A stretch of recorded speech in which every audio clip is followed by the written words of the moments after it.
Welcome back, WoodChatters. I'm Sam. And I'm Georgia. And today we're focusing on building safely with timber in bushfire-prone areas. It's a particularly pertinent topic when you consider national tragedies, such as the Ash Wednesday and Black Saturday fires, and more recently the unprecedented fires over late 2019 and early 2020. Obviously, for people living in bushfire-prone areas, safety is priority number one, with fire authorities and scientists predicting an ever-increasing bushfire threat in Australia.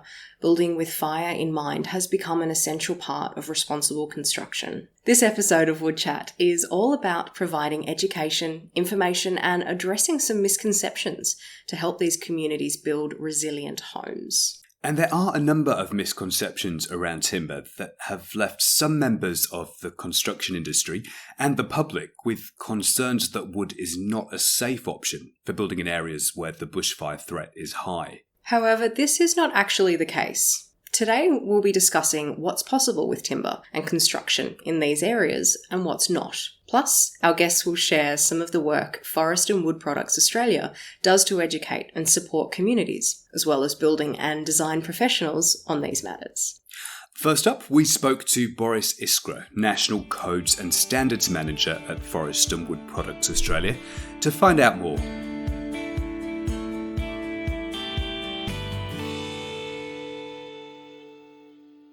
Hi Boris, and thanks for agreeing to talk with us today. First of all, given the increasing severity of Australia's bushfires in recent times, how safe is it to build homes in these areas? There are no guarantees in building in any sort of material in the event of a bushfire. The best we can do is to try and build our buildings to be able to protect both the structure or the building and the occupants against a particular level of bushfire attack, but there are no guarantees in any bushfire that a structure, regardless of material, will survive. On that note then, I was hoping that you might be able to just give an overview of that current state of play when it comes to regulations for building with wood in bushfire-prone areas. Yeah, when designing a building in a bushfire area, we have an Australian standard, AS 3959, which is construction of buildings in bushfire-prone areas. That covers all materials. That standard is called up under our National Construction Code as a deemed to comply document.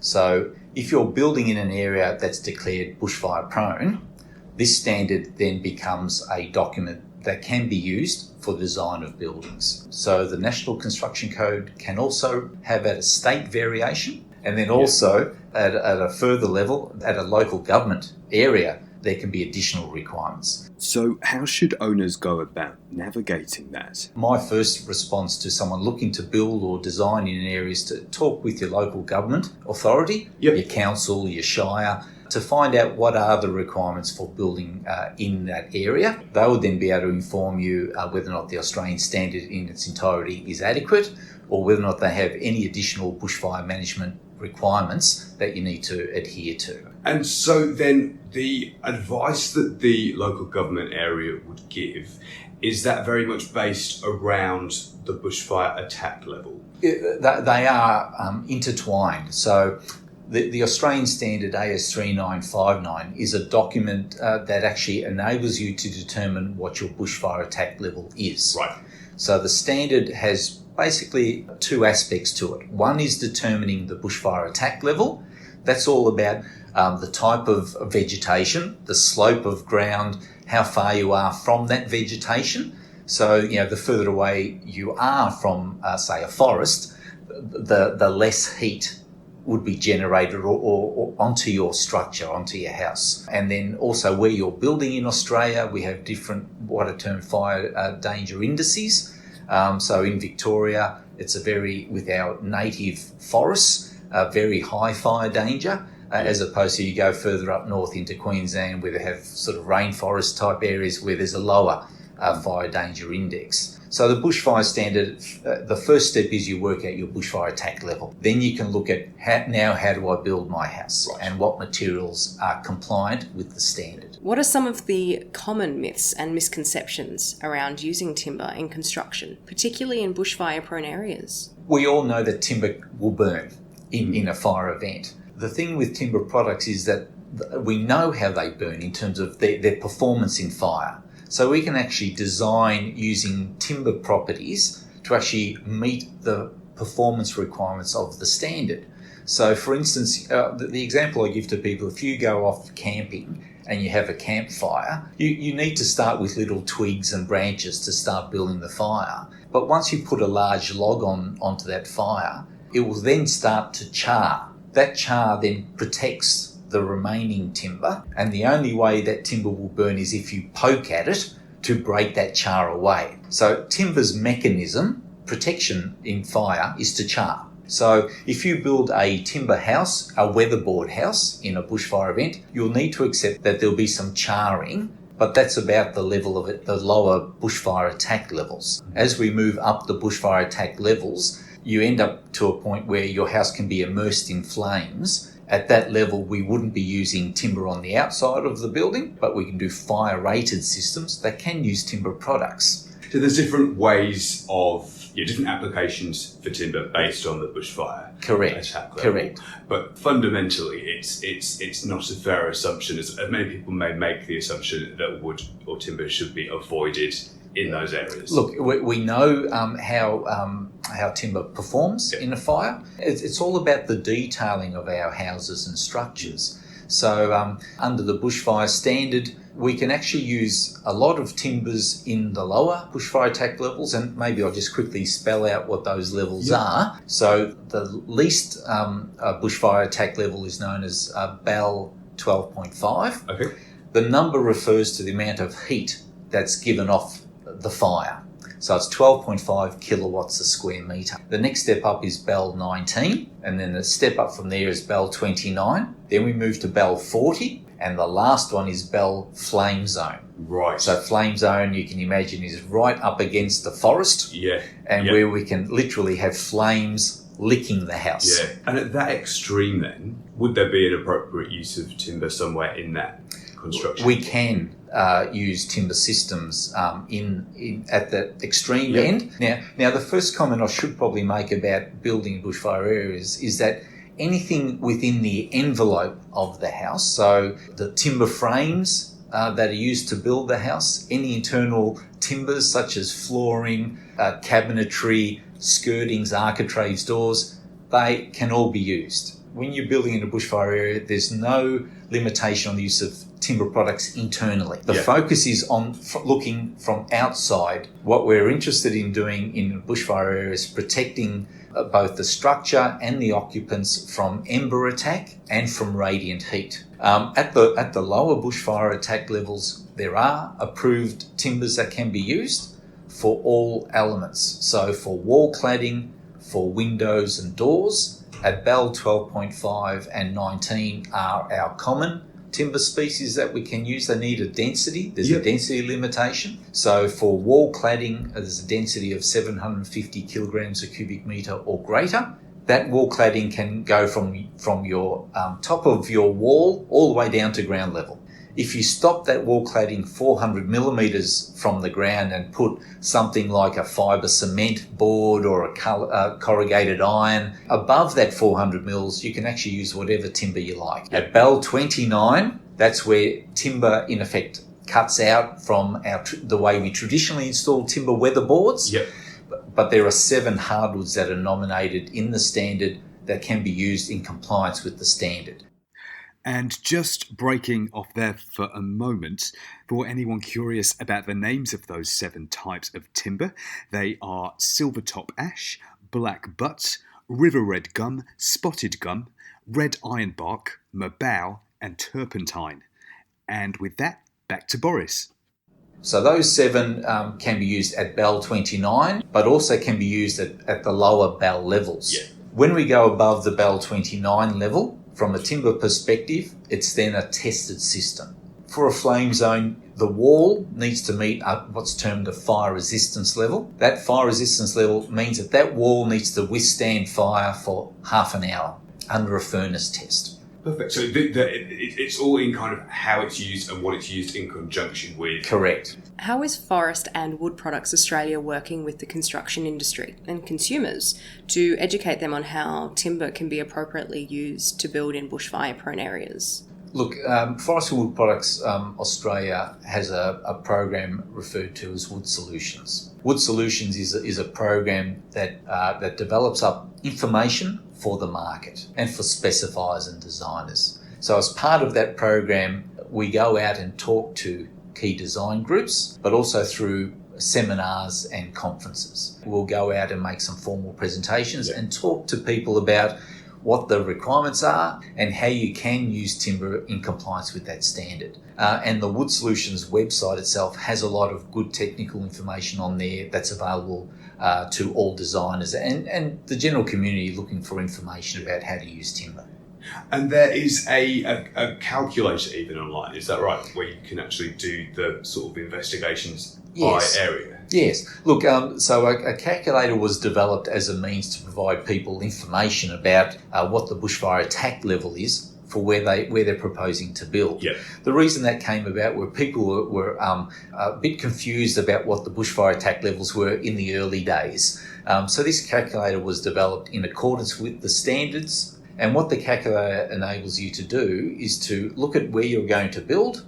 It has various inputs on the calculator. So I'll say, where in Australia you're building, and then it will assign or allocate the appropriate fire danger index. Then it'll ask you the type of vegetation, the slope of ground, the distance your property is to that vegetation, and it will then give you the opportunity to obviously calculate what the bell is. To me, the beauty of the calculator is it not only tells you the bell for that design, but also tell you how far away from the vegetation you need to be to adjust that bell. Oh, okay. So if you're this is probably more for people in regional areas where they've got an ability to move the house a bit. So the calculator might say, okay, you're 10 metres from the forest, so therefore your flame zone. If you move that building to 20 metres away, you'll drop to bell 40. So you can actually look at it and say, okay, if I can move it this way or that way, on my property, I can modify that bell. We do have a technical design guide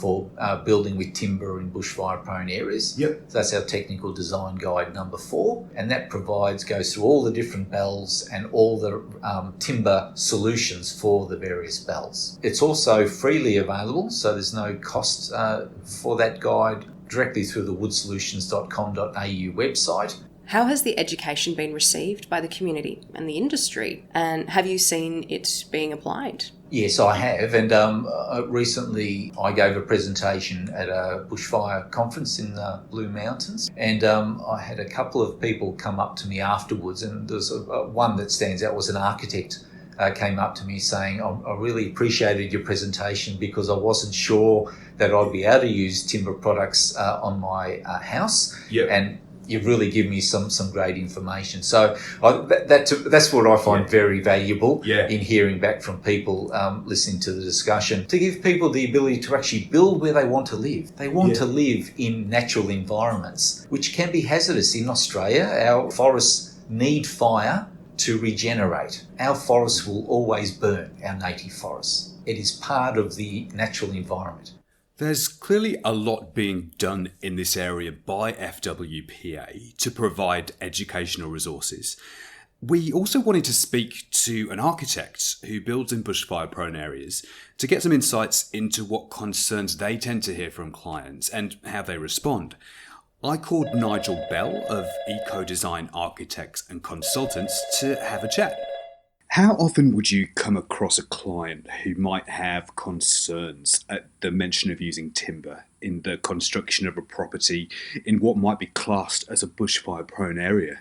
Okay, most of my clients come from the Blue Mountains or Central West, and of course Blue Mountains particularly is exceptionally bushfire-prone. Clients come to me with a range of concerns. At the same time, there obviously is an understanding that timber is one of our most sustainable and renewable resources that helps to mitigate the worst problems of climate change and global heating.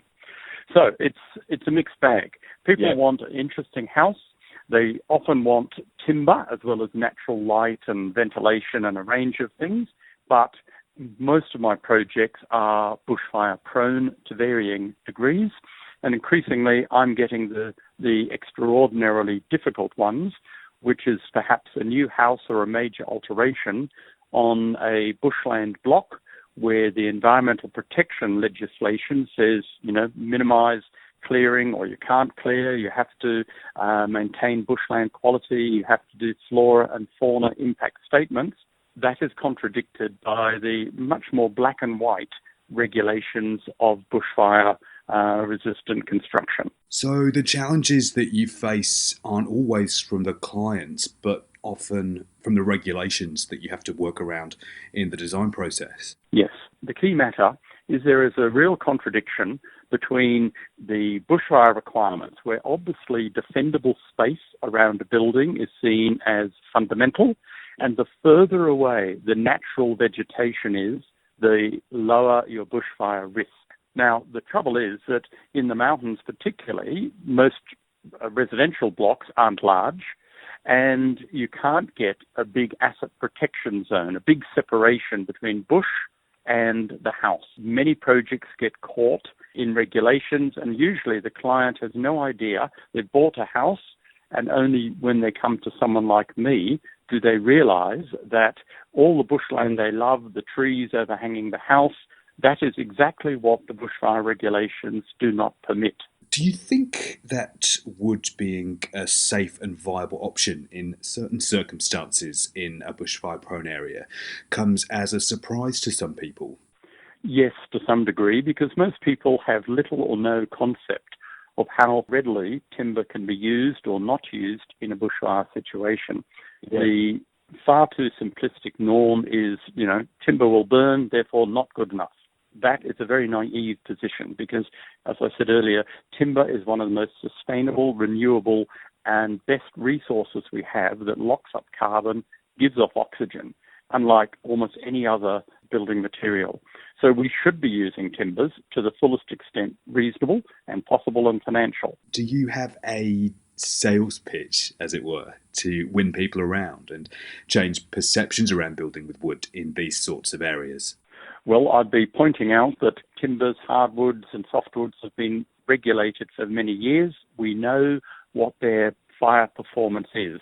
Even in the back of the Australian Standard 3959, the bushfire construction one, there are two different tables. One talks about bushfire-resistant species, of which there is just 7.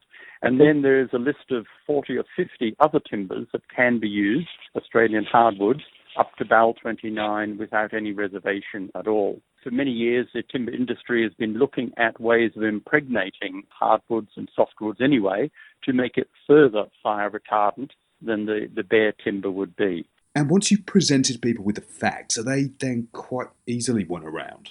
Well, yes, certainly. I would always be advocating a full timber frame.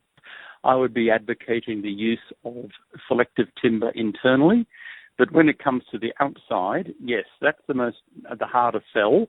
Mm. And people, once they've actually heard the argument, I usually put the standard in front of them and point out these different tables as we talk through which timber would be the most suitable for their particular BAL rating and their lifestyle. This really is such an interesting and important area. It's topical today and likely to remain so indefinitely. I suppose, like many others, I'd always assumed building with wood in areas where there's a bushfire threat would be a big no-no. For sure. It's an easy assumption to make, which is why this work is so important and could really benefit not only the forest industry, but also homeowners looking to either build or rebuild in bushfire-impacted areas. Despite the somber nature of the topic, we hope you found today's episode useful and that you'll join us next time for more WoodChat.